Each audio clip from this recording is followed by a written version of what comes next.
Welcome to She Persisted. I'm your host, Sadie Sutton, a 19-year-old from the Bay Area studying psychology at the University of Pennsylvania.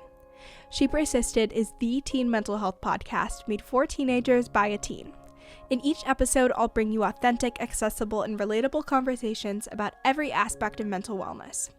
You can expect evidence-based teen-approved resources, coping skills, including lots of DBT, insights, and education in each piece of content you consume. She Persisted offers you a safe space to feel validated and understood in your struggle, while encouraging you to take ownership of your journey and build your life worth living. So let's dive in. Before we get into this episode, as I'm sure you could tell from the title, I would like to give a trigger warning for topics like suicidal ideation and suicide attempts. I encourage you to take care of your mental health first, and so if that means not listening to this episode to avoid being triggered, then do that, set that boundary, do what is best for you. A caveat, if you're still on the fence, this is a very skills-heavy and education-focused episode. I tried to really stay away from graphics, so nothing crazy in here, but just if that topic is triggering to you, here's your little trigger warning. Hello, and welcome back to She Persisted. I'm a little bit nervous for this week's episode. It's a vulnerable topic. It's an important topic, which is why I wanted to do a solo episode on it. It hits very close to home, so definitely a little bit nervous to talk about this, but I am hoping that this episode will be helpful for you guys and that it will provide some tips and support that will help you in your journey. So with that, today's episode is about suicide prevention and suicidal ideation. If you didn't know, September is Suicide Prevention Month. And so I wanted to do a little mini series of sorts talking about how you can navigate suicidal ideation, how to support someone struggling with suicidal ideation, and speak from not only what worked for me, but about what the evidence shows is helpful as far as resources. Next week's episode is a really exciting interview with a fellow teen in the mental health space. Her name is Ideation. She works very closely with Dee Hirsch.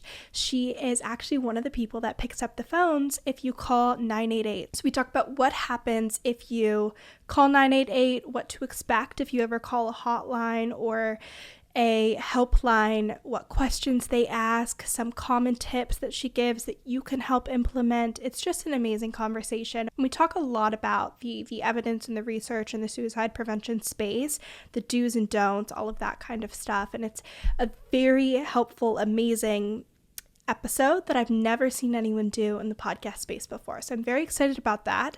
But today's episode is going to be a solo episode, and I'm going to touch on my journey and give you a whole bunch of tips and tricks and resources and skills that worked for me when I struggled with suicidal ideation. So it's going to be a lot.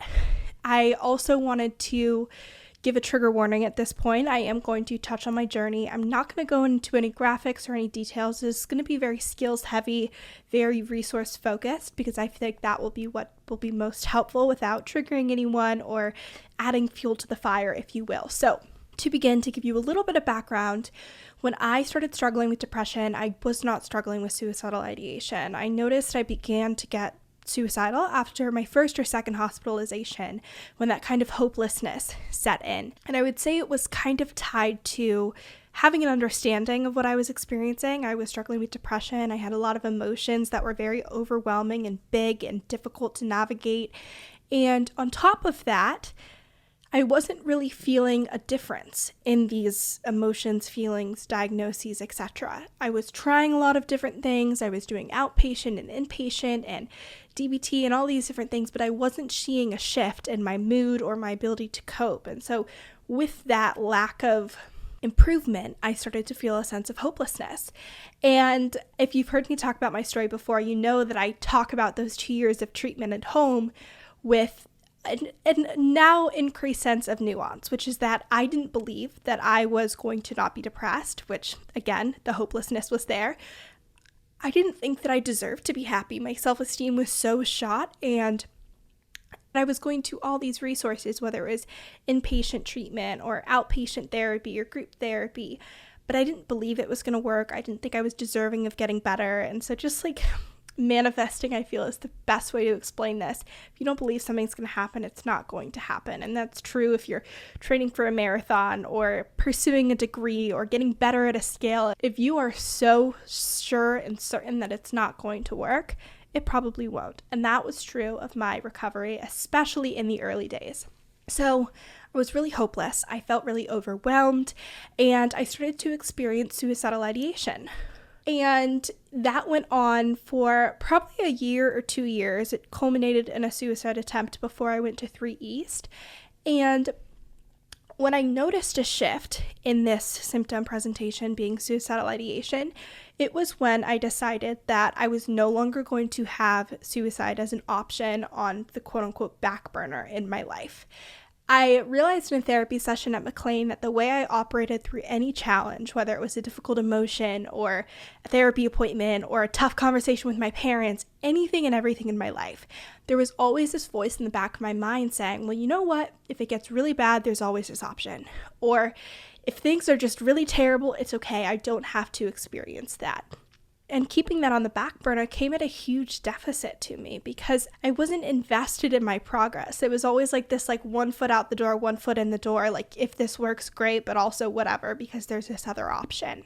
And so I was in this therapy appointment. I realized, okay, this is how I'm operating through life, and this is why I can't stop feeling the suicidal ideation. At this point, at this therapy appointment during my time at 3 East, I forgot to mention, if you are not familiar with my story, halfway through my freshman year of high school, I went to a residential treatment program called 3 East at McLean Hospital. It was a dialectical behavioral therapy program. I was there for 14 weeks, and that's where I really saw a shift in my depression and anxiety and suicidal ideation. So during my time there, I was in this therapy appointment, and I had started to see improvements in my mood. I had started to see some behavioral changes, so my sleep was improving. I was starting to be vulnerable with my parents. My ability to use my coping skills was improving, so I was seeing shifts, but I still was really struggling with the suicidal ideation. And so I was in this therapy session, we're talking through this, and my therapist asked me something that allowed me to get to the realization that this is how I think about life. I have this thing on the back burner. She was like, that's the problem here. This is why you're still feeling suicidal. This is why you're still having this ideation, is because you always see that as an option. And because I had seen these small shifts, I was starting to gain a little bit of hope. I was starting to feel what my life worth living really could be. I was able to say, okay, I can make this jump. I can decide this is no longer going to be my back burner. This is no longer going to be in the cards. I trust myself to cope with any emotions that arise. I trust myself to navigate any challenges that come my way. And I trust myself to persist through that without having this back burner option of suicide. And that making that decision would not have been possible 6 months prior because there was no hope. I hadn't made any progress, so I didn't see the light at the end of the tunnel where it was like, I know what it feels like to be happy and okay, and I can keep working towards that goal no matter what comes my way. Because I didn't know what that was like. I was blindly stumbling towards this idea of getting better. I didn't trust that that would happen for me. I didn't trust that I was capable of feeling that. So it took some small shifts. It took some progress for me to be able to make that commitment. But once I made that commitment, the way that I approached everything shifted. So instead of when I had a tough urge or a tough emotion or a rough day or an uncomfortable conversation, instead of kind of toying and playing around with that idea of like, well, if things are really that bad, there's always this option, I would like nip that thought, that urge, that idea in the butt immediately. And I would say, no. My life worth living does not include having suicide as a plan B, as a back burner, as a second option. That's not the life I want to live. That's not the life I'm living. So no, even in the worst case scenario, even if this is incredibly challenging and embarrassing and overwhelming and difficult and stressful, I'm going to cope with that and it's going to be okay and I will get to the other side and there is no plan B worst case scenario second option that I will engage in. And it took a long time. It took months for those thoughts to start going away. But every single time I would have them, I would, in my mind, reconvince myself that I'd made this commitment, I'd made this decision, and that actually wasn't an option. And we're going to get into like how suicidal ideation, I like to think of it as a habit rather than just an urge or an intrusive thought, and why it takes so long to rewire. But with time, with continuing to stick to my decision, my commitment I'd made to myself, those thoughts slowly started to go away. And I want to remind you that this wasn't an overnight thing. I can pinpoint this moment, this therapy session, as a shift, but it took many months after that to get to the point where I wouldn't have a suicidal thought, passive or active, for months, years at a time. And if there was anything in my treatment journey that was like a progressive trajectory, it was that commitment to no longer feeling suicidal, because I just kept reaffirming that commitment. I just kept reminding myself that this is what my life worth living is, and this suicidal ideation doesn't fit in with that, and so I'm going to let that go. And just continuing with time to rewire that habit, behavior, thought, urge, I really did see a difference. So that is kind of my story, very boiled down. Again, we're staying away from graphics. That's not going to be helpful to you because our stories are all different. But that commitment, I think, is helpful to share, because I think that is something that a lot of people can relate to, and that I think is common on a lot of people's journeys. And it was such a light bulb moment in my therapy journey through East. Another thing that I want to touch on when I mentioned seeing those small shifts, to give a little bit more clarity there, those small shifts that allowed me to feel hope towards the light at the end of the tunnel, the life worth living, the feeling happy, feeling okay, not being depressed. Some of those examples in the early days was not waking up immediately depressed, like maybe 5 minutes after I got up, I was like, oh, don't feel great today. But there was this amazing shift from having 24 hours a day feeling like numb and hopeless and overwhelmed to waking up in the morning and not immediately feeling terrible. So that was one thing I remember being something that brought me a lot of hope. Using skills effectively. You guys know I love coping skills, but getting better at being able to navigate emotions, getting better at being able to advocate for myself or be vulnerable or tolerate distress was something that also brought a lot of hope, because it meant that down the line, no matter what challenges I encountered, I could cope with them and I would be okay. And then the last thing that I'll mention, and I'll go into more depth on this later during our skills education, was putting off engaging in an urge for a given period of time. This is one of the key skills, not only in exposure therapy, which I've done an episode on before, but in navigating suicidal ideation and just urges in general, no matter what urges you're struggling with, is making a commitment that's really small at the beginning. It's like, okay, I am not going to engage in this suicidal ideation for 30 seconds. I'm going to put off engaging in this for a minute, or 5 minutes, or 10 minutes, or an hour. And slowly but surely, you make it through the night, you make it through the day, you make it through the week. So being able to sit with the discomfort, being able to ride the wave of the urge for a day, a week, a month, brought me a lot of hope, because it was like, okay, I can navigate this level of challenge and it won't derail me. It won't cause me immense stress and overwhelm, and things won't implode. I am capable of handling life and these urges and not allowing it to completely collapse everything around me. Nothing's going to implode. The world will continue to spin, etc. So those are 3 things that brought me a lot of hope.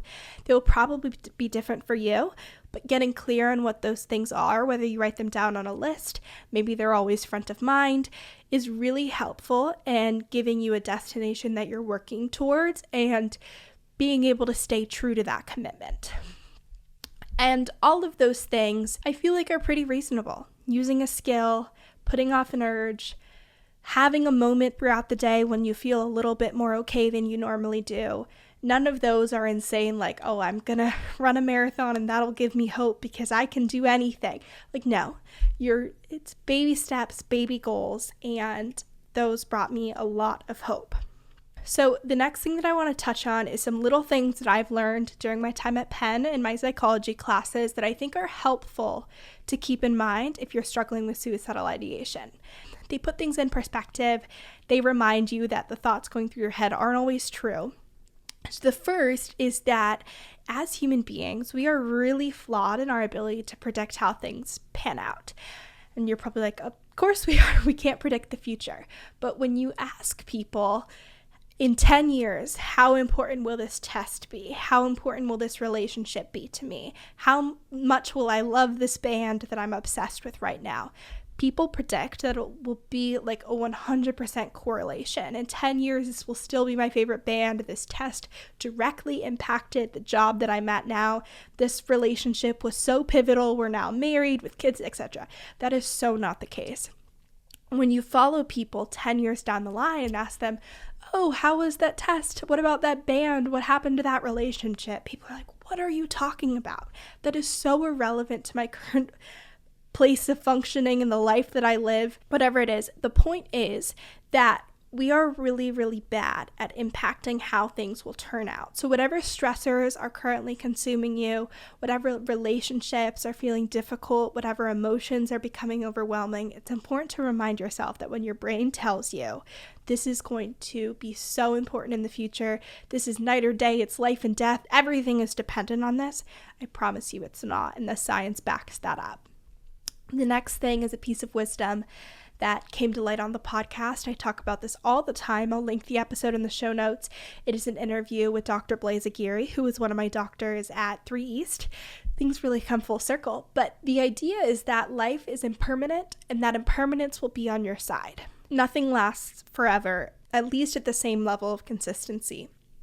Whether that's an emotion, a thought, an urge, a relationship, a behavior, things are constantly fluctuating and changing. And that is true for suicidal ideation. That is true for the emotions that can lead to that, the things in your life. And so when you are having a really rough day, a really rough thought, a really rough urge, notice how the intensity of it increases and decreases. And I still, to this day, when I'm having a tough emotion, a tough day, a tough moment, I remind myself this will pass, because by the laws of the universe, nothing is permanent, and this emotion, thought, urge, relationship dynamic will pass too, because that can't last forever. And so that's something like a little mantra that gives me a lot of hope. And then the last thing that I want to touch on, that I've kind of been toying around with this idea recently, is that suicidal ideation can be so difficult to quit, if we can use that term, because I feel like the way that I've always thought about suicidal ideation is through the OCD model. You have an intrusive thought, it then causes all these emotions, it's like a spiral effect that leads to these behaviors and maybe impacts your relationships. But I found it a lot more accurate and effective to think about it as a bit of a habit, but also a self-soothing mechanism. Because for me, when I had a difficult day, month, emotion, urge, thought, all of these things that would trigger these thoughts, having this back burner idea was really calming to me. It was really soothing to me. It was, well, if all goes to hell, there's always this escape patch. There's always this plan B. There's always this way to not have to feel this terrible. So every single time I would engage in a suicidal ideation, I would be decreasing my emotional intensity. It was like calming. It was self-soothing. It was making me feel better. So what makes it so difficult to recover or quit these thoughts and urges is that they're not only intrusively entering your mind, but you have trained yourself to utilize these thoughts as a way to soothe your emotions, and it's become a coping skill. And so when you are trying to quit these thoughts or urges, you not only have to learn to say, no, that thought's actually not true, I don't like that, but you have to replace the coping mechanism. You have to find a new way to deal with the emotions that arise that you would previously soothe with the thought, if that makes sense. So there's a lot of different ways you could go about that. I really like the book Atomic Habits, which is just about habit making and breaking, and it talks a lot about the science behind it, when it's easier to make a habit, when it's easier to break a habit. It talks about like habit stacking.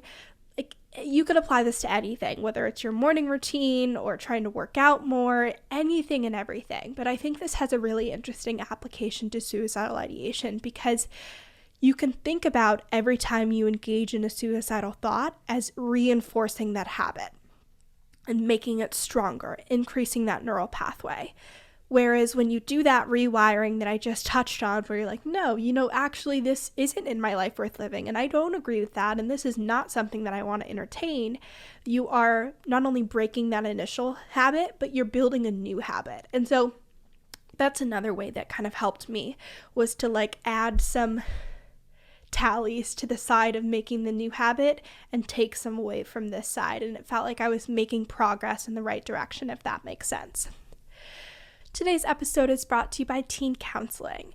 If you are struggling with suicidal ideation and not already utilizing a mental health professional as a resource, I highly recommend checking out therapy, and one way to do that is Teen Counseling.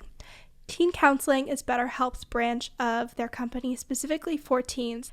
They have over 14,000 licensed therapists in your network that can help you with a whole host of topics, whether it's anxiety or depression or suicidal ideation or stress, relationships, you name it, they can help support you.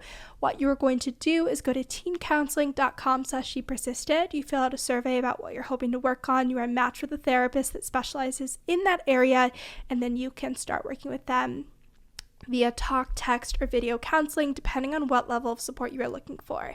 Super fast turnaround. You don't have to deal with long wait lists or trying to get referred by your pediatrician or local provider. It is a great solution and hugely effective. I mean, therapy changed my life. It saved my life, as we talked about in this episode. And so I highly recommend giving that a shot if you haven't already. And one way to do that is Teen Counseling. So again, teencounseling.com/shepersisted to try to check it out today. So that is the things to keep in mind section. We're now going to talk about crisis management, and then after this we're going to talk about long-term decreasing suicidal ideation and building your life worth living.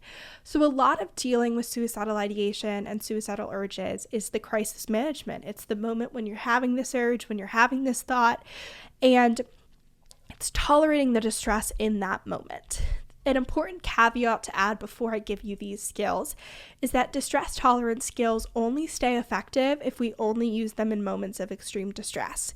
The more we use these skills, the less effective they are. And a good example of this is like your comfort TV show. Mine is The Office. When I'm having a rough day or a rough night or I'm stressed from school, I'll put on The Office, and it's so soothing and calming, and I love it, and I laugh.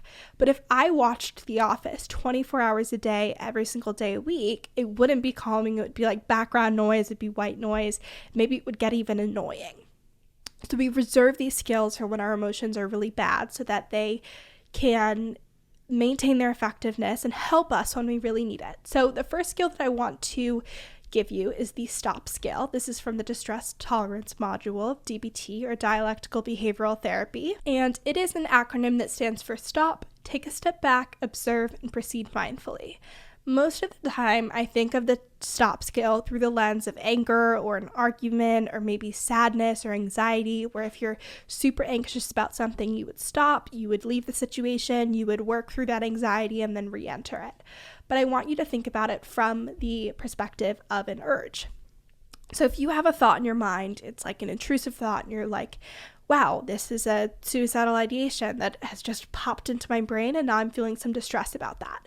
Stop and take a step back from the urge, rather than entertaining it and listening to those emotions and starting to feel the distress and going down that thought rabbit hole. Instead, take a step back from the urge and be like, okay, I just had this thought pass into my mind, and I notice that when I have this suicidal ideation, I then feel stressed, I feel anxious, maybe I feel hopeless, maybe I feel overwhelmed, maybe I feel angry.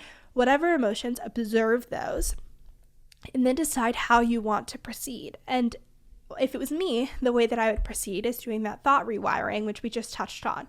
So I would say, you know, at one point it was really effective for me to cope with what I was experiencing by entertaining these suicidal ideations. But now I know that being suicidal and entertaining suicidal ideations isn't within my life worth living. That's not the life that I want to live, and I have so much hope for my future, and I want to be around for that. And I know that no matter what challenges are thrown at me, I can navigate them effectively, and for that reason, I am choosing not to engage in the suicidal ideation, and I actually want to be here, and I want to continue to live life and see this challenge through to the other side, whatever that looks like for you. Then you proceed mindfully, you continue on with your life. So kind of rethinking about the way thoughts happen. They're not happening to you. You kind of have the decision to engage in them, to go down that rabbit hole spiral, or you can kind of like nip them in the butt and rewire them. The next skill that I want to mention is the ride the wave skill. This was probably the most relevant skill for me when I was struggling with suicidal ideation. And this skill is really simple. The idea is that everything is impermanent. It comes in waves, whether that's an emotion. I use this skill when I get headaches because the intensity of the headache will give and take. Like it'll be more intense, then it'll gradually decrease. And I kind of like wait for those moments of decreased pain because I'm like, okay, this headache is going to go away. It's going to be fine. But the idea is that you experience your emotion or your urge or your thought as a wave. So it's coming and it's going. You're not trying to get rid of it. You're not trying to push it away, but you're just experiencing as it comes and goes. You're not blocking it. You're not suppressing it. You're not necessarily trying to keep it around or entertain the idea. You're not holding on to it. You're not amplifying it. You're simply just letting it happen. And the great thing about this is that you can really hold on to those moments where it's less intense, when these urges feel so scary and overwhelming and a lot to deal with and handle. You can hold on to those moments that they go away and that they're less present and they're less intense. And you can remind yourself that that lower intensity will return. The next skill is a huge one, and that is distraction. When you're having these really intense urges, distraction is one of the greatest things that you can do to get yourself out of your head, to stop engaging with these thoughts, emotions, and urges. So distraction is pretty straightforward. There are 2 acronyms in DBT that are used to kind of break down the distraction skill. And I'm not going to go into a crazy amount of detail here because I'm sure you guys know how to distract yourself, but in DBT, the way that they break it down, the accept skill is activities, contributing, comparisons, emotions, pushing away, thoughts, and sensations. So engage in an activity, help someone else, compare what you're currently feeling with what you've previously felt, like we just talked about with those urges, generate a different emotion. Maybe you watch a funny TV show, maybe you watch a scary horror movie, you invoke a different emotion than what you're currently feeling, you push away. This doesn't mean that we're avoiding all of our emotions and thoughts together, but you're like, you know what? I'm not going to think about this right now, or I'm not going to entertain this thought right now. I'm going to put it on a shelf, and we're going to come back to it later when I have more emotional capacity to cope with it. Thoughts, you are, again, rewiring those thought patterns like we talked about, and then sensation. So self-soothing, using the 5 senses to calm yourself. So listening to music, drinking a smoothie, smelling a nice candle, watching a funny TV show, petting a dog, using those 5 senses to calm yourself. And then the improve skill is using imagery, meaning, prayer, relaxation, one thing at a time, vacation, and encouragement. So with the improve skill, you are using imagery to calm yourself. So maybe you imagine yourself in your happy place. Maybe you imagine yourself getting to the other side of this urge and feeling okay. With meaning, you are finding meaning in what you're experiencing. For me, this came after a while. Like when I was in crisis mode, meaning wasn't a skill I would use. But once I had started to decrease these suicidal ideations and was like a couple months into this process, and once I actually started the podcast, I was able to think about the suicidal ideations I had struggled with and these urges and realized this has given me a really interesting and unique skill set to help other people and speak from experience and share what worked for me and finding a purpose in that pain. Prayer, this can either be, if you are religious, you can either use a prayer or even just the repetition of having something to think through can be really effective.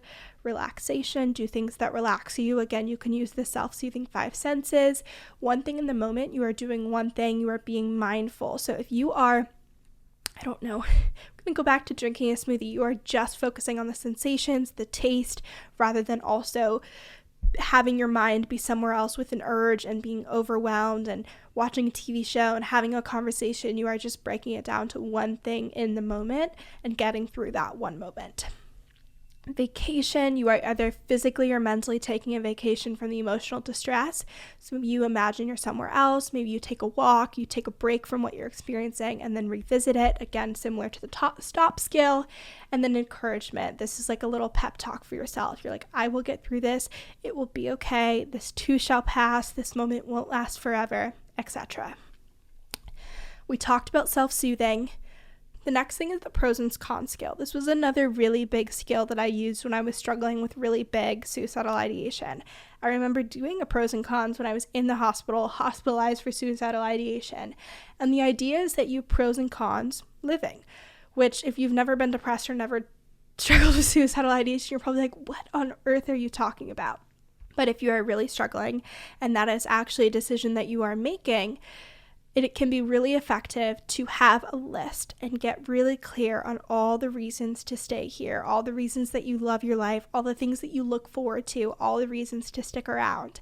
And I would take this a step further. And any time that you feel something that brings you joy, anytime you're like, wow, this is pretty cool, or I love this, write it down, whether it's in your notes app, whether it's in a journal, whether it's on your hand, anything and everything. Have a running list so when you have an intense urge, you can go back to this list and say, these are all the reasons I want to be here. These are all the reasons I want to stick around, and these are all the reasons that I love life. And even though right now it doesn't feel that way, there's a lot of reasons why this life is really beautiful and amazing and why I want to continue to be here. And you can also pull from that list as ways to build your life worth living, which we'll get to. The next skill that I want to touch on is your coat box. So this is an idea that I learned in DBT group where you make a box or like a little bag if you go to school and you want to put it in your backpack, but it's all coping skills that you use in crisis. So some things that I had in mind was a printed out list of the 100 coping skills, and those are things like go on a walk, pet a dog, like all these tiny coping skills that you can use that might not immediately come to mind. A book that you like, maybe headphones to remind you to listen to music. Another one is those little ice packs where you pop them and they get cold. So using the tip scale by putting ice under your eyes to decrease your physical emotional intensity, maybe a piece of gum or a lollipop, like a piece of candy. I would put notes in there from family members or friends, maybe a movie, like a DVD, just reminders of how you can cope and be effective without having to think of all those things on top of trying to cope with an emotion. And you can make a travel version for your backpack in addition to like a bigger version in your room. But the idea here, and with the next skill I'm going to mention, is to make things easy for yourself. When you're in crisis mode, you don't want to have to be trying to figure out how do I cope with a crisis and then implementing your skills. You just want to implement, and you want to make things really easy for yourself when you're struggling and you're more emotional and you're not able to pull from that rational side of your brain. So the next thing is a crisis survival plan, and I will link this in the show notes, but what you do is you write down your warning signs. So what are the thoughts, feelings, behaviors that come up when you are triggered, when you're in crisis mode, and this could be different for anxiety versus depression versus suicidal ideation, but if we're doing this one for suicidal ideation, what urges come up, what thoughts come up, what emotions come up, what behaviors are you engaging in? You're going to list out some people that you can reach out to. So that is going to be maybe a friend, a family member, a parent. You are going to put their phone numbers there because you're making this really easy for yourself. You're going to also list some crisis professional resources. Maybe that's your therapist's phone number. Maybe that is your local hotline. Maybe it's the crisis text line, which is text 741-741. And I think the word is home. There's a lot of them. I'll put it in the show notes. But what are the professional resources you can utilize? You're also going to include the coping skills you can use. So how can you distract yourself? List your top 3, and maybe those are in your coat box. Then you're going to list from past experience what helps you when you feel this way. Is it taking a shower? Is it talking to a friend? Is it watching a movie? You're making this super, super easy for yourself. And then the last thing to include here is ways to keep yourself and your space safe. So maybe it's asking a parent to remove things from your room. Maybe it is doing a sleepover with a friend so you're not alone. I slept on my parents' bedroom floor for 6 months because that was what was necessary to keep myself and my space safe. Maybe it is cluing a teacher in or a friend in so they can just keep an eye on you and check in. So all of those things are meant to make your life easier when you're in crisis mode. So you don't have to plan and implement. We're just going to implement, and we're going to do the work beforehand so that we're not double stressed. Okay, the last tip for crisis management that we are going to give is to take things really slow. I touched on this, but I want you to not think about how I'm going to get through tonight when I'm so deeply suicidal and having so many urges every 3 seconds, but how am I going to get through the next 30 seconds? Am I going to do some deep breathing? Am I going to get in the shower? Am I going to take a walk? Am I going to watch a TV show? Like literally just 30 seconds. Then you're going to say, how am I going to get through the next minute? How I'm going to get through the next 5 minutes, and break it down incrementally and just take it minute by minute, day by day. Don't think about this long-term life worth living when you're in crisis mode. And then I know that I said that was the last thing, but I've touched on this in the crisis plan, but ask for help. The worst thing I think that people could come away from this episode with is thinking that you need to do all these things by yourself. No. My hope is that you have so many people in your corner to give you ideas on how to cope, to be there to support you when you're at your lowest, to check in on you, to remind you that they want you and love you in this world. So ask for help when you're in crisis. That was probably my number one skill, was to call a therapist or a friend or a parent and just have someone around me. Ask for help. Is that phone coaching? Is that a helpline? Is it texting? Is it just spending time with someone? Is it doing a movie night? Have people in your corner. I don't think anyone should be expected to navigate suicidal ideation by themselves. And if anything, I think being by yourself adds to those feelings. So if there's one skill, I know I said this top skill was important, and distraction and self-soothing, but number one is ask for help. Again, no one should have to deal with this alone. And so I think if there's anything that you take away that you implement, ask for help, please. And my DMs are always open. I also forgot to mention that. If you ever are like, I literally have no one to talk to and I just don't know what skill to use right now and I need support, send me a DM. I will do my very best to get back to you and be there for you, because anyone that has struggled with this before, I think would want to support someone on the other side of it, and that's true for me. So always here to support in any way that I can. Okay. Now we're going to talk about long-term building your life worth living and decreasing these skills, because crisis management skills are really helpful in the moment, but like we talked about, if you implement those all the time, they lose their effectiveness. So what do we do to decrease suicidal ideation over the next week, month, 3 months, 6 months, etc.? The first thing that I want to mention is getting really clear on your life worth living. Your life worth living, I've said that a lot of times during this episode, is an idea that is a key pillar of DBT. You're working towards this life worth living, because the idea is that if you are in your life worth living, you are no longer struggling with suicidal ideation because your life is worth living. So one of the first things that you do when you start DBT is you get really clear on what that is, and you get really clear on what you're working towards. What is your goal, and what does that life look like? How do you cope with your emotions? What does your support system look like?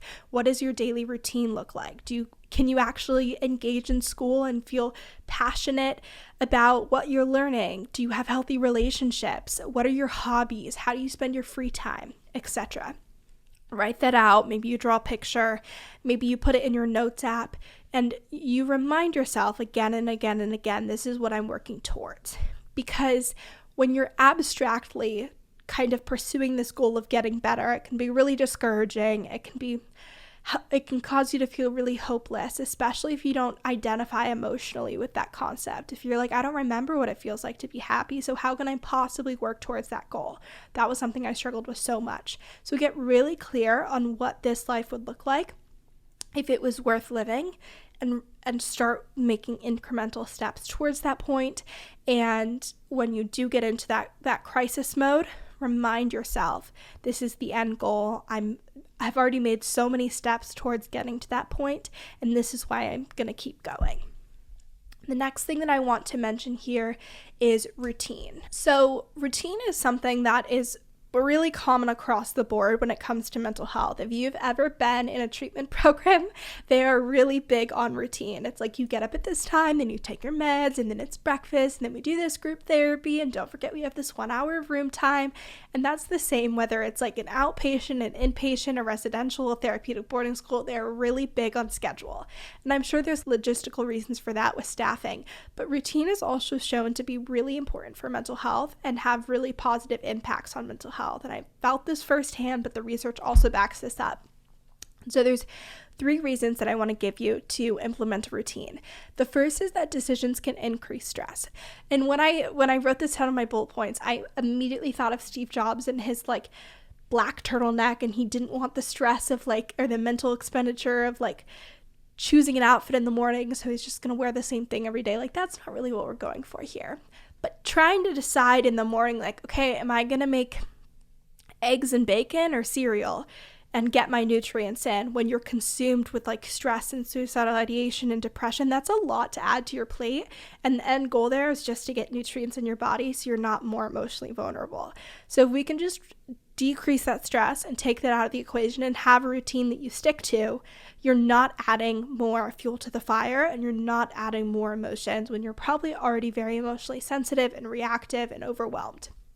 The next reason I want to give you that routine is helpful is that many things in life can't be controlled, whether that's other people's actions, their beliefs of us, sometimes our schedules, our commitments, our relationships. So many things can't be controlled, but in many ways your routine can.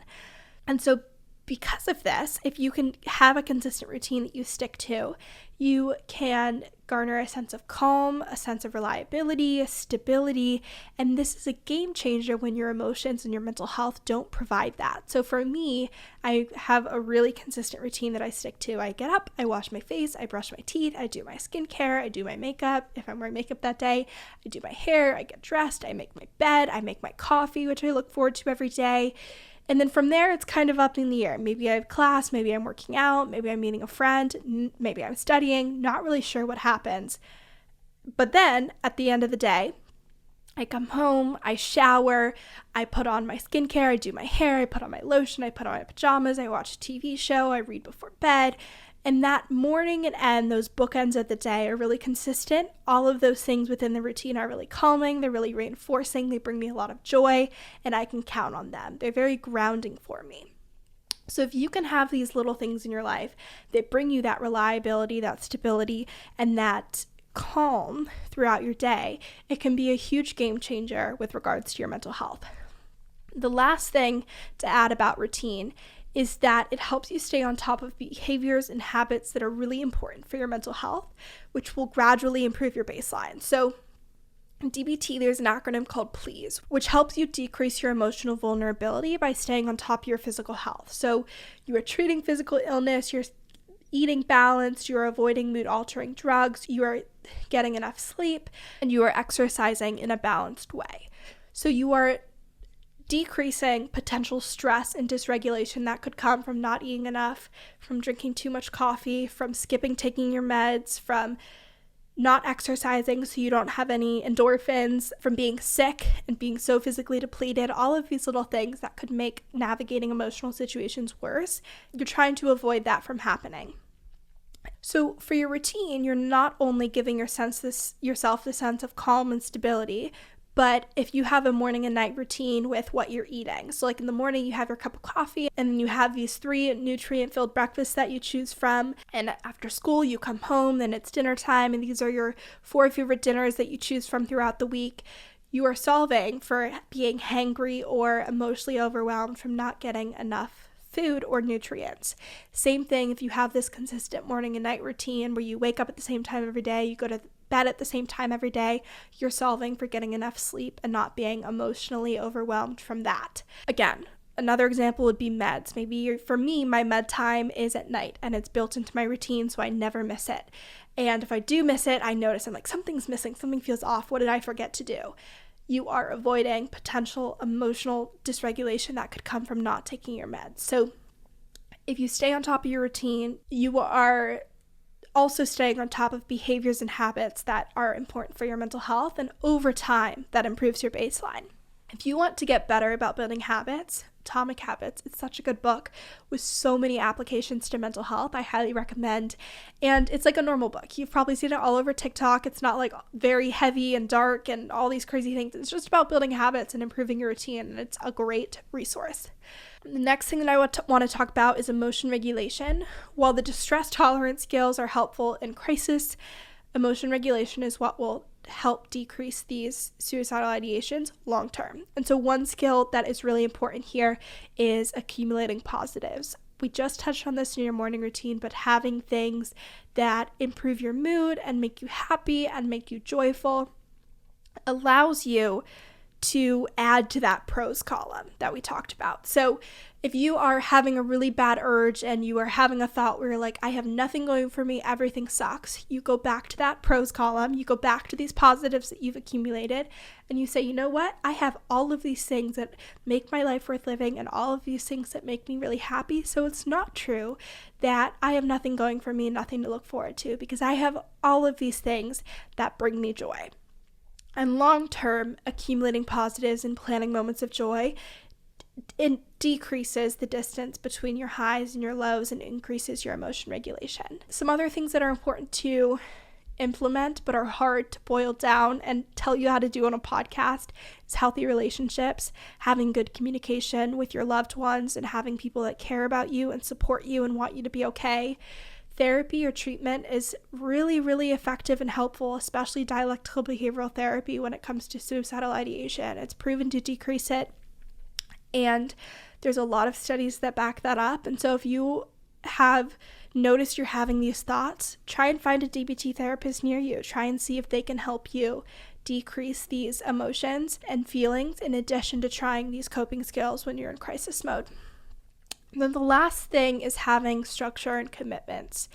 I think a really big thing that can be tied with suicidal ideation is not having a sense of purpose or somewhere to show up and get to, or I have to be at class, I have to be at this meeting, or I have work to show up to. So trying to build your routine in your schedule, or you have places to be and people to interact with and things to look forward to, can be really helpful in increasing that sense of hope. Today's episode is brought to you by Prime Student. You guys know I am a huge Amazon Prime fan. Going along with last week's trend, this week I ordered myself some chip clips, and they are cute colors. I love them. I am obsessed. My grandmother also sent me a little contraption that makes a very loud noise in case there is a safety issue. So those were my Amazon orders. We love Amazon Prime.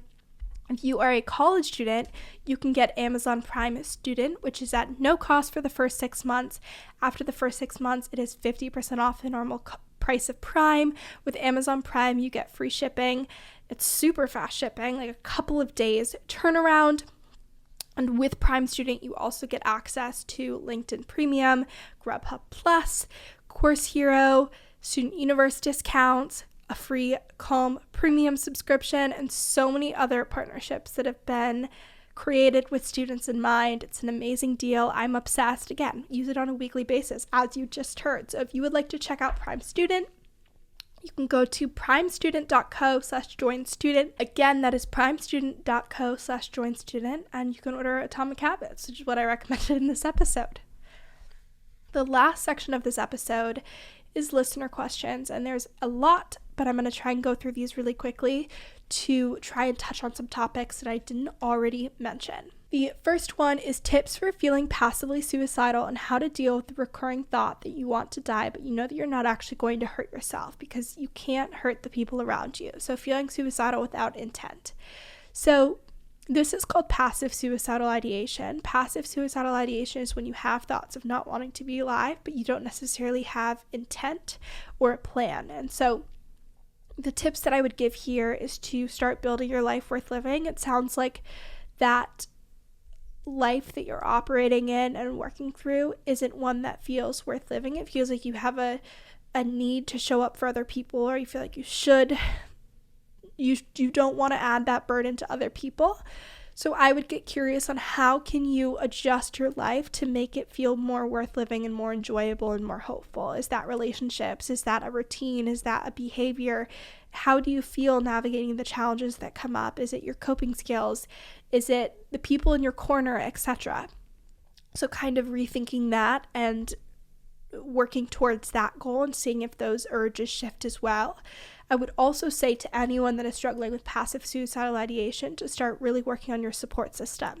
I'm not saying that your suicidal ideation will shift and develop and get worse potentially, but if that's something you already know you're struggling with, you really want to make sure you have a good support system so that if you ever need it, which it sounds like you probably do right now anyways, you have that in place and you have those people to lean on and you have those people in your corner. The next question is advice on specific language to use when talking to your parents to tell them that you're depressed and need help. This depends. Whether your parents, maybe there's a lot of stigma in the way they think about mental health. Is it that they think you should just be capable of navigating this independently? Have they never felt that way before? I would go to your school counselor or a local counselor, potentially your pediatrician, and have them looped in on the conversation. Having an adult that's in like a kind of professional position to also provide resources and say, hey, I think this could be helpful, can be really powerful to convince a parent. And I would also, another tip here is to make an appointment. Prepare your parent. Like, hey, I want to talk to you about something really important. When would work for you? And also go into that conversation not expecting to get a response immediately. So maybe you go in, you make your ask, you use a Dear Man. You can Google that, look up Dear Man DBT, and it'll tell you exactly how to make a request to get your objective met. I've mentioned it in episodes before. But go in, make your request, and give them time to think about it. Next question, what are the steps I should take if I'm concerned about a friend who might be suicidal?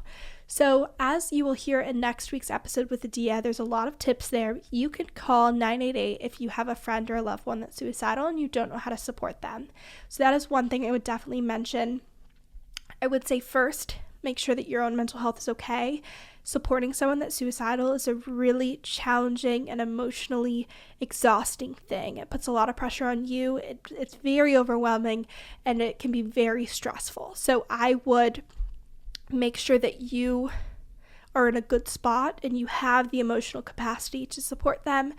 And if not, set boundaries. And I'm not saying you leave them on their own to navigate this independently, but maybe you're there as a safe space, as someone that they can spend time with and laugh with, and you're always there to spend quality time with them, but you're not the person that they like give such super graphic details of the thoughts they're having. Like, that's for their therapist. You're there to just have quality time with and be a safe space.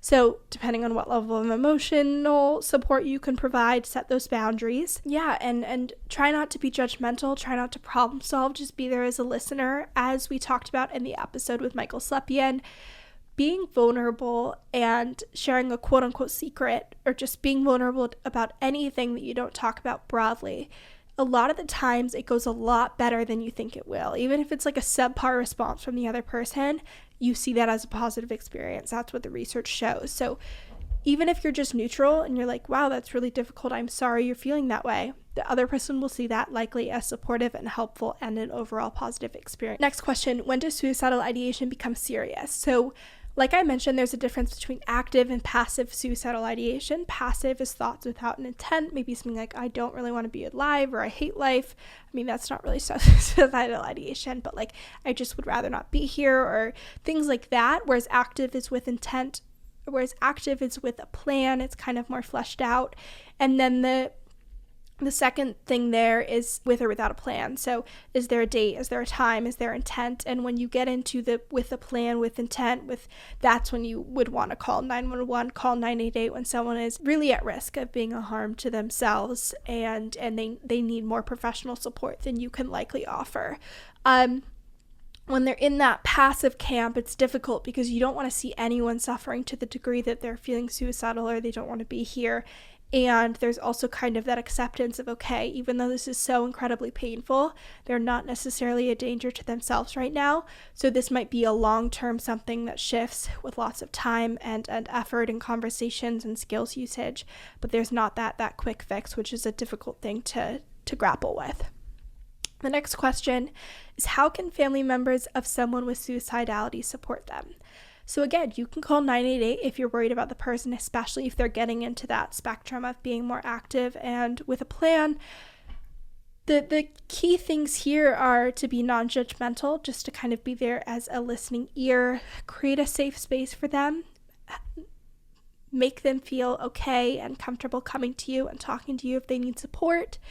Avoid problem solving. I think most people, can you even solve suicidal ideation? Like, that's something that is really difficult to solve. I suppose you could be like, well, like, what does your life look like now? What do you want your life to look like? Let's make a 12-step plan to get you there. Like, if I was suicidal, that would be hugely unhelpful to me because you're probably so emotionally exhausted and overwhelmed. You just want someone to validate and support you and to feel seen and feel loved and supported. So Don't problem solve, just be there for them, love them, support them, tell them that you would miss them if they weren't here and you really value them as a person. And again, if you feel out of your wheelhouse, if you feel like you need help, ask a professional. So call 988, talk to your pediatrician, talk to a therapist, talk to a school counselor. All of these people can give more information on how to navigate this. The next question is, why was 13 Reasons Why so problematic? So 13 Reasons Why is a show I have a lot of beef with. I've never watched it, but a study done in April 2017 by the National Institute of Mental Health showed that there was a 28.9% increase in suicide rates among youth aged 10 to 17 in the month following the show's release. I don't even know how to follow that. Like, any show that leads to a 30% increase in adolescent suicides, there's a huge red flag there, and something's not right in the way that we are portraying suicide in the media if there's a 30% increase.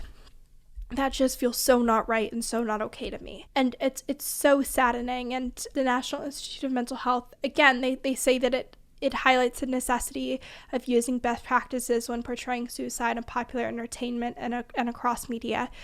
It's just so saddening and so concerning, and yeah, I don't even know what to say. I'm at a loss for words, because it's just, anything that causes that much of an increase in teen suicide is hugely problematic. Personally, like I said, I never watched the show. That's a boundary I've set for myself, because around the time that came out in 2017, I was suicidal. I was going through treatment, and then I was just newly not suicidal. So engaging with content that was that graphic and potentially triggering was something that I had a feeling would not be good for my mental health. So if you are someone listening and you haven't watched it, or you're like, oh, like, I don't know if that would be good for me to watch it, maybe not. Maybe set that boundary, think about it. But yeah, that's the data there. If you're not familiar with that, it's heartbreaking, it's terrible, and it's, again, shows why it's so important to be intentional with how we talk about suicide. And I hope that I've done that well, or somewhat effectively, in this episode. 2 questions left. One is, what was the number one skill that helped you overcome suicidality? I touched on a couple. Riding the wave of urges was huge. Distraction really gets you through those moments, but asking for help and having people in my corner that were continuously helping me move in the right direction in therapy and treatment, and building my skills usage and continuing to use that muscle of coping and working towards my life worth living was huge. But I mean, consistency with those things was really what made a difference. The last question is, how can universities who have a suicide in their community best respond? What programs should they fund? What support should they provide, etc., to do their best to prevent future repeat incidents?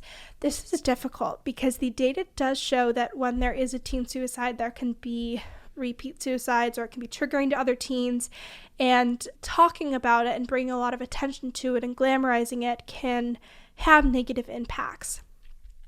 I think at a minimum, having extensive skills education and resources, be very transparent. So emails going out saying, if you are struggling with grief, or you are struggling with suicidal ideation, or if you are struggling with more stress this week, these are the skills you can use. These are the people you can call. These are the resources currently available.